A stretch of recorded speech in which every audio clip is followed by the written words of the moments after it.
Di dalam ruang tamu yang sunyi dan malap, saya duduk berhadapan dengan ibu tiri saya yang sebaya, yang berasal dari Indonesia.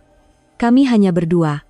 Malam nih, anggaplah saya sebagai seorang perempuan biasa, bisiknya. Jantung saya tiba-tiba berdegup kencang seperti orang gila. Saya tidak sanggup menolak pandangan matanya yang sayu dan penuh pengharapan itu. Akhirnya, saya telah melintasi sebuah tembok larangan yang tidak sepatutnya saya lepasi. Dan sejak hari itu, kehidupan kami berdua berubah sepenuhnya. Pilihan ini bakal membawa bencana apa, dan apakah pengakhiran yang menanti kami berdua? Mulai sekarang, saya akan ceritakan sebuah kisah yang mengejutkan, yang tidak pernah Anda bayangkan. Sebelum saya mulakan, sila tekan butang langgan, subscribe, dan suka, like, di bahagian bawah kanan video ini. Semuanya percuma. Nama saya Amir. Tahun ini, umur saya mencecah 23 tahun. Seperti rakan-rakan sebaya yang lain, saya menjalani kehidupan sebagai seorang mahasiswa biasa di university. Namun, pada suatu hari, hidup saya berubah secara tiba-tiba. Ayah saya telah lama kematian ibu dan tinggal berdua sahaja dengan saya. Semakin saya dewasa, semakin saya sadar betapa sukarnya membesarkan anak seorang diri. Sebab itu, ayah selalu kelihatan kesepian, dan kadangkala kesepian itu membawanya kepada arak. Melihat ayah yang begitu, saya sering bertekad dalam hati untuk menjadi anak yang baik suatu hari nanti. Tetapi pada suatu hari, ayah membawa pulang seorang wanita asing ke rumah. Ketika saya membuka pintu depan, saya tergama melihat wajah wanita di sebelah ayah. Dia terlalu muda, dan yang lebih mengejutkan, dia kelihatan sebaya dengan saya. Ayah tersenyum lebar dan berkata, "Amir, beri salam. Ini bakal jadi ibu tiri kamu." Saya tidak percaya apa yang saya dengar. "Apa, ibu tiri?" Ayah menjawab sambil ketawa seolah-olah tiada apa-apa yang aneh. "Ya, ayah faham kamu terkejut. Tapi, semua orang berhak untuk bahagia, kan? Ayah pun nak bina keluarga baru." Wanita di sebelahnya menundukkan kepala dengan malu dan berkata dengan suara yang perlahan, "Apa kabar? Nama saya Rani. Harap kita dapat bergaul baik." Pada saat itu, pikiran saya menjadi kusut. Wanita yang aku perlu panggil ibu ini sebaya dengan aku, boleh diterima akalkah? Walaupun saya memaksakan diri untuk tersenyum dan memberi salam, hati saya bergelora. Selama beberapa hari, saya rasa malas untuk pulang ke rumah, tetapi saya tidak boleh lari darinya. Rani coba belajar menguruskan rumah dengan cepat. Walaupun bahasa Melayunya masih pelat, dia sering bertanya saya macam-macam. "Amir, ini panggil apa?" "Itu Tuala." "Oh Tuala, terima kasih." Pada mulanya, saya rasa kekok, tetapi Rani mendekati saya dengan sikapnya yang naif dan polos. Namun, seiring berjalannya waktu, ayah mula berubah. Walaupun sudah mendapat istri muda, dia tidak kelihatan bahagia. Malah, dia semakin kerap minum arak. Apabila mabuk, suaranya menjadi kasar, dan dia sering memarahi Rani. Suatu hari, ketika saya sedang membaca buku di dalam bilik, saya terdengar bunyi dentuman dari ruang tamu. Saya bergegas keluar dan melihat Rani terduduk di lantai, dengan kesan lebam di lengannya, wajah ayah merah padam menahan marah. "Aku nih tak cukup baik kesampai kena tanggung malu daripada kau yang datang dari Indonesia nih?" Rani berkata sambil teresak-esak. "Apa salah saya? Awak dah minum banyak sangat." Pada ketika itu, sesuatu dalam diri saya mula membara. Saya tidak dapat menghalang ayah, tetapi saya masuk ke bilik dan menyapukan ubat pada lengan Rani yang sedang menangis. Saya berbisik perlahan, "Rani, janganlah sedih sangat. Ayah tengah susah hati kebelakangan nih." Rani mengesat air matanya dan tersenyum lemah. "Amir, terima kasih sebab cakap macam tu. Saya rasa lega sikit." Sejak hari itu, cara saya melayan Rani berubah. Pada mulanya, saya rasa janggal dan tidak selesa dengan statusnya sebagai ibu tiri, tetapi lama-kelamaan, kesepian dan kesedihan yang dialaminya mula menyentuh hati saya. Dan saya sadar, perasaan itu perlahan-lahan berubah ke arah yang berbeza. Sejak hari itu, hati saya menjadi semakin resah. Walaupun dia bergelar ibu tiri, di mata saya dia hanyalah seorang wanita muda yang cantik, dan yang paling penting, hakikat bahwa dia sebaya dengan saya terus bermain di pikiran. Rupa-rupanya, ayah lebih sadar akan hakikat ini berbanding sesiapapun. Suatu malam, ayah pulang dalam keadaan mabuk dan mula memarahi Rani. "Kenapa kau selalu pandang aku macam tuh? Kau benci aku sebab aku dah tua ke?" Rani menggelengkan kepala dengan wajah keliru. "Bukan bang, saya tak pernah buat macam tuh. Saya cuma minta abang kurangkan minum." Kemudian, Ayah menghentak botol arak ke meja dan menjerit. Kau tuh baru 23 tahun. Aku nih dah lebih 60 tahun. Aku tak boleh bagi apa yang kau nak setiap malam macam lelaki muda lain. Bila baring atas katil, aku cepat penat. Macam mana aku nak puaskan perempuan muda macam kau? Saya mendengar segalanya dari dalam bilik. Suara ayah kedengaran bergetar, seolah-olah dia bukan sedang marah, tetapi meluahkan rasa tidak berdayanya. Namun, bagi Rani, kata-kata itu adalah satu penghinaan yang kejam. Rani menjawab sambil menangis, saya tak harapkan semua tuh. Saya cuma nak kita ketawa bersama, makan bersama, dan hidup macam biasa.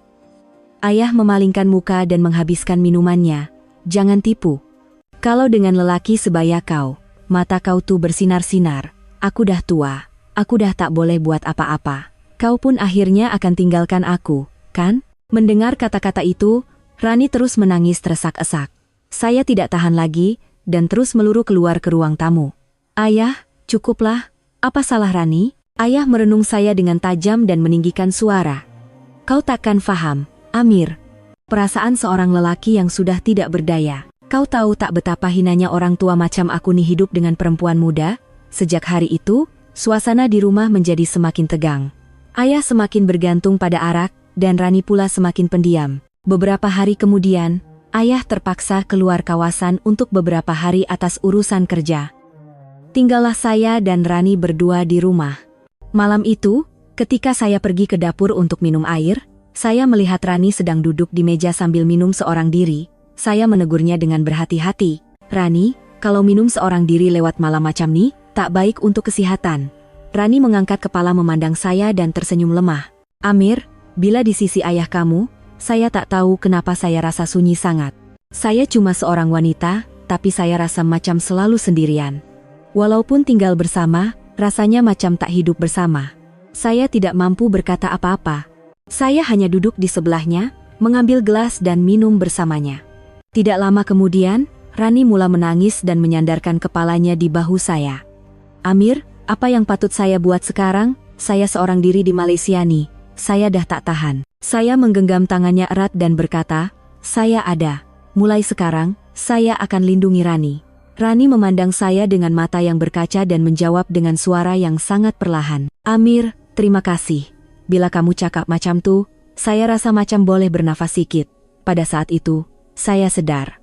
Di dalam hati saya, Rani bukan lagi seorang ibu tiri. Beberapa hari kemudian, satu kejadian yang tidak dijangka berlaku. Pada hari itu, ayah seperti biasa keluar minum bersama rakan-rakannya dan pulang lewat. Tetapi pada waktu subuh, kami menerima panggilan telepon daripada polis. Encik Amir, betul, duka cita dimaklumkan, Bapak Encik telah terlibat dalam kemalangan jalan raya. Telinga saya terus berdesing dan kaki saya menjadi lemah sehingga saya terduduk. Apabila tiba di hospital, ayah sudah tidak sadarkan diri. Akhirnya, pada malam itu juga, dia menghembuskan nafasnya yang terakhir.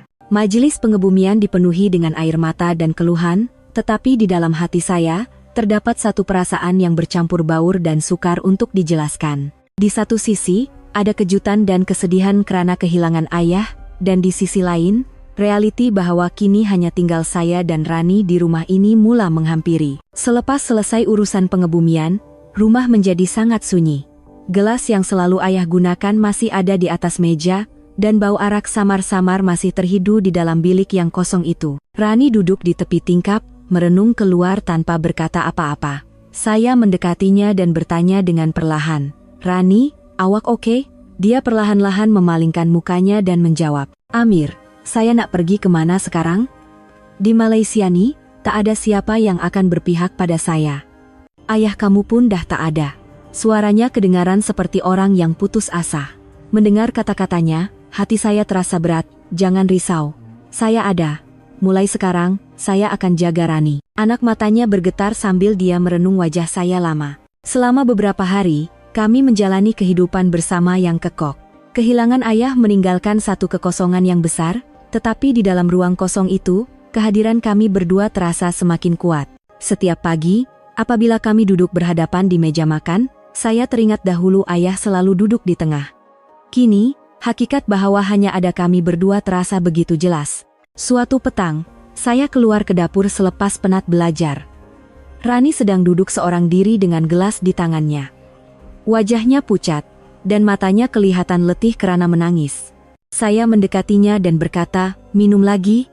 Rani tersenyum lemah dan menjawab, "Amir, kalau tak buat macam ni, saya rasa macam nak gila." Seharian duduk seorang diri dalam rumah ni rasa sesak nafas. Saya mengambil gelas dari tangannya dan berkata, "Sudah-sudahlah minum tuh. Nanti sakit, ayah lagi sedih." Rani membulatkan matanya dan memandang wajah saya. Kemudian, dia perlahan-lahan membuka mulut. "Amir, ayah kamu tak pernah buat saya bahagia. Setiap hari mabuk dan menjerit-jerit. Saya selalu keseorangan. Tapi peliknya, bila bercakap dengan kamu, hati saya rasa tenang. Kenapa saya jadi macam ni? Hati saya tiba-tiba berdebar kencang." Kata-katanya seolah-olah satu isyarat untuk saya.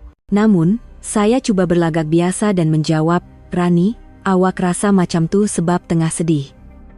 Awak cuma rasa terhibur sebab saya ada di sisi awak." Tiba-tiba, Rani menghulurkan tangannya dan meletakkannya di atas tangan saya. "Amir, tolong jangan tinggalkan saya seorang.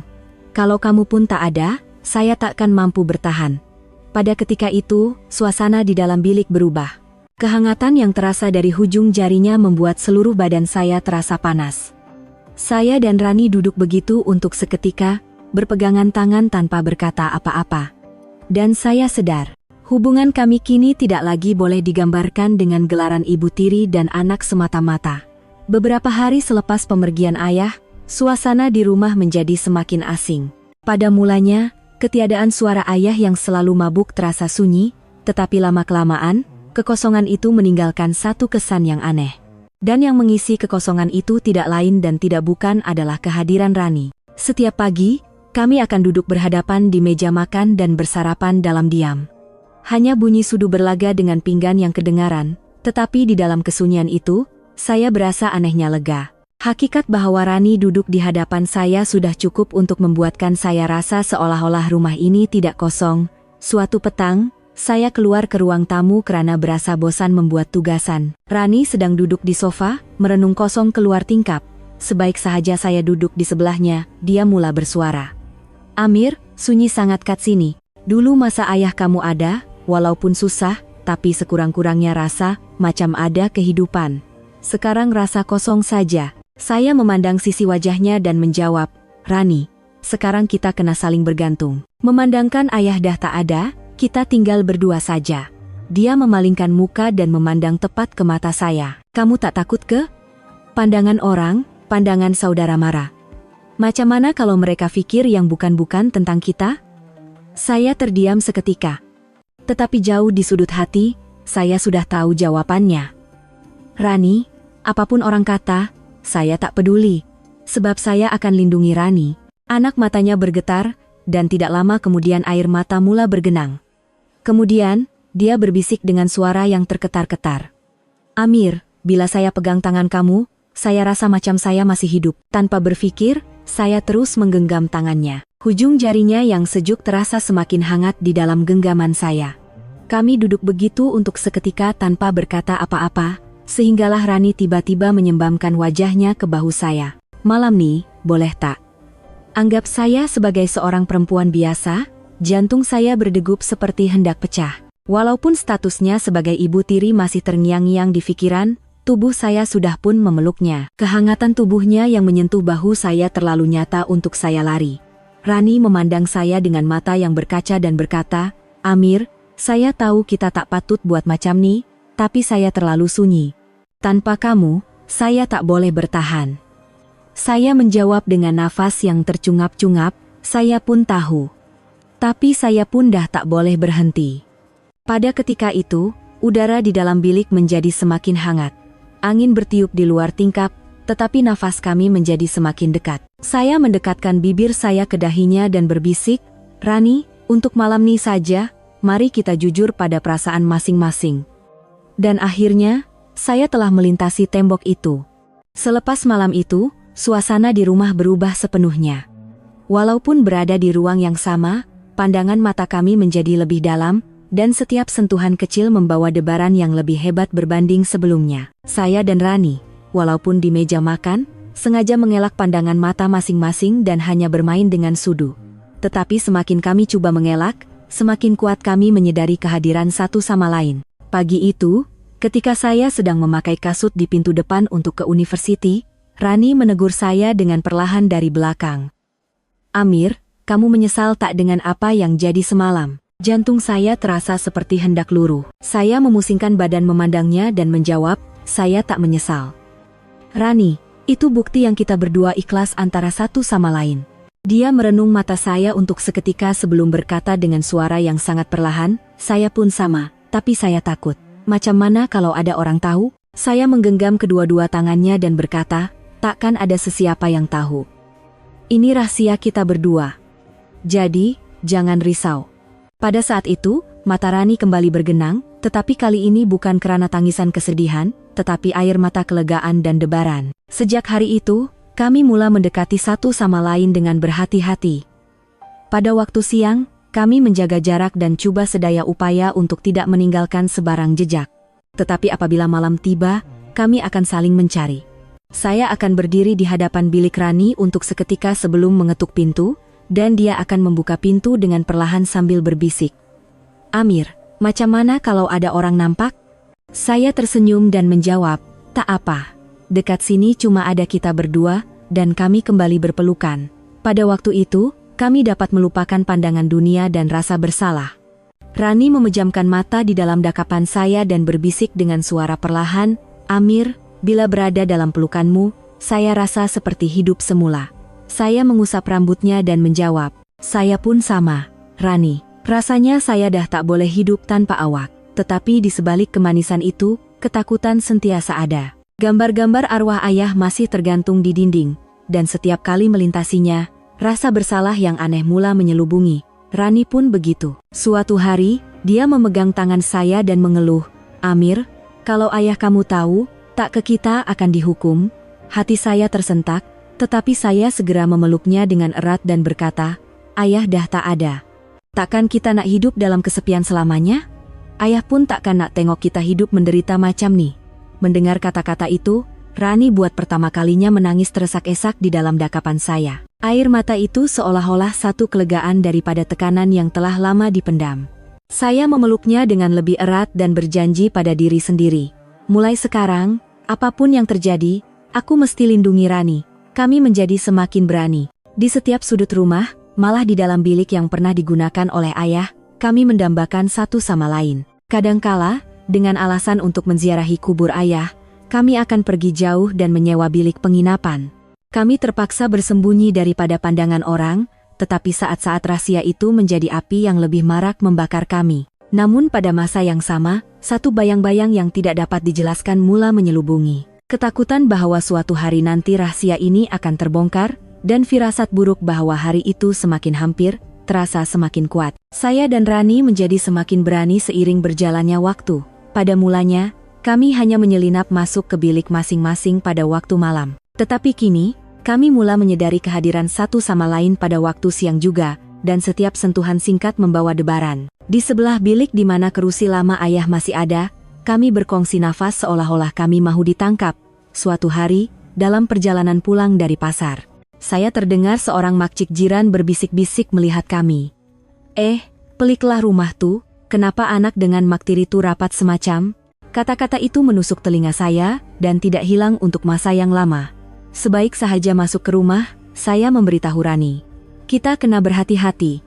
Orang kampung dah mula pandang serong." Rani membulatkan matanya dan menjawab dengan wajah cemas, "Dah ada cakap-cakap macam tu ke, Amir?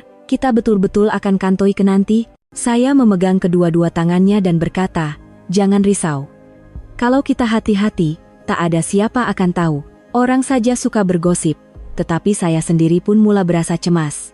Semakin kami coba sembunyikan hubungan ini, semakin bahaya jadinya. Semakin kami coba elak, semakin dekat kami jadinya. Suatu malam, Rani masuk ke bilik saya dengan mata yang berkaca dan berkata, "Amir, saya tak boleh tidur sejak kebelakangan nih. Rasa macam ada orang intip kita. Rasa macam arwah masih ada di mana-mana dalam rumah nih." Saya memeluknya dan menjawab, "Ayah dah tak ada. Tapi sekarang, saya ada. Mulai sekarang, saya akan jaga awak." Sejak hari itu, kami menjadi semakin tidak boleh berpisah. Malah di luar rumah, pandangan mata kami tidak dapat disembunyikan, dan akhirnya beberapa orang jiran mula menyebarkan kabar angin yang aneh. Saudara Mara juga kadangkala menelepon dan melemparkan kata-kata yang penuh sindiran. Amir, rumah kau oke ke? Tapi kenapa ibu tiri kau tuh asik sebut nama kau ye? Setiap kali mendengar kata-kata itu, jantung saya berdegup kencang. Tetapi Rani, di tengah-tengah keresahan itu, menggenggam tangan saya dengan lebih erat dan berkata, Amir, saya dah tak boleh hidup tanpa kamu. Walaupun seluruh dunia caci kita, saya akan tetap ada di sisi kamu. Saya pun sama.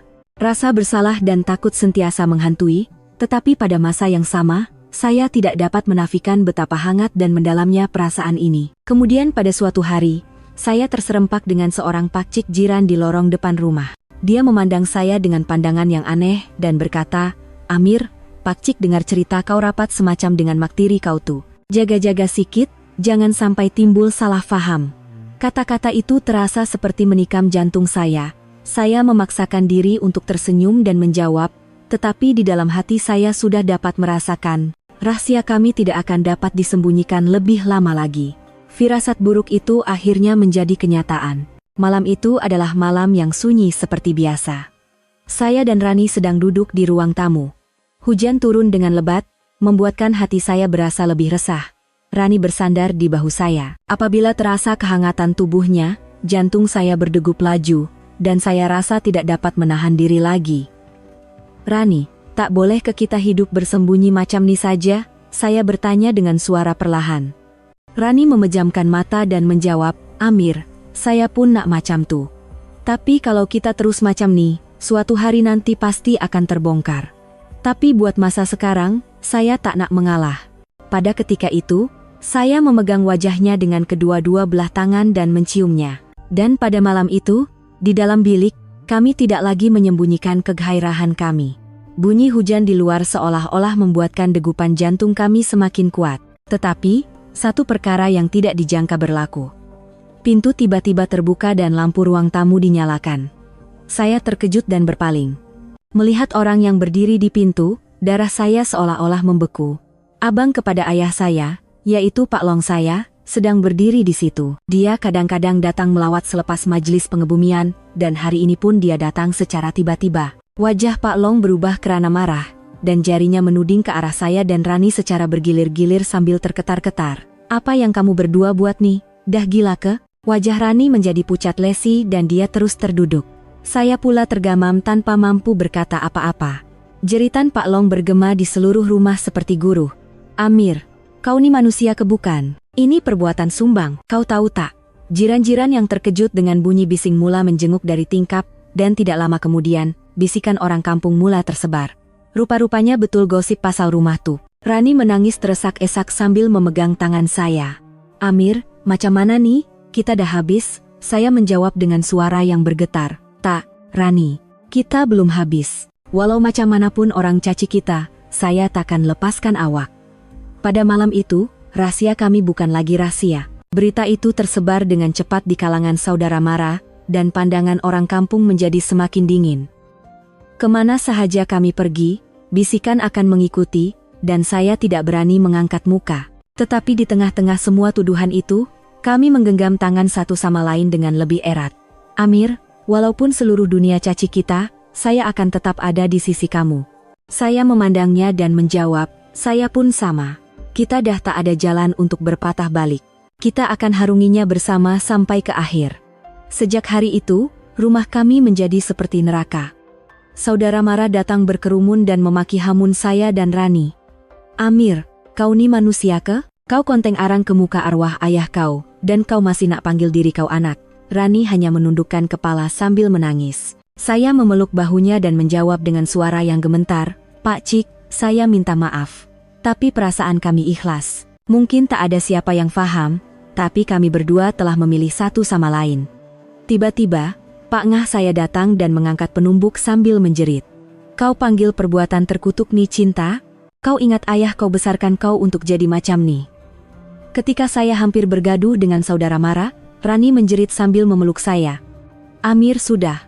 Bergaduh pun takkan ubah apa-apa. Kekecohan itu tersebar ke seluruh kampung dalam sekelip mata. Orang kampung berdiri di setiap lorong dan berbisik-bisik, rupa-rupanya betul habar angin tuh. Sumpah perbuatan yang memalukan. Kemana sahaja kami pergi, kami dihujani dengan pandangan sinis. Pergi ke pasar pun, bisikan-bisikan itu sentiasa kedengaran. Tetapi semakin teruk keadaannya, semakin erat Rani menggenggam tangan saya. Amir, kita dah tak ada apa-apa lagi di dunia nih. Tapi saya takkan lepaskan kamu. Saya memandangnya tepat dan berkata, saya pun sama. Mungkin ramai yang akan caci kita, tapi kita akan lalui semua ini bersama.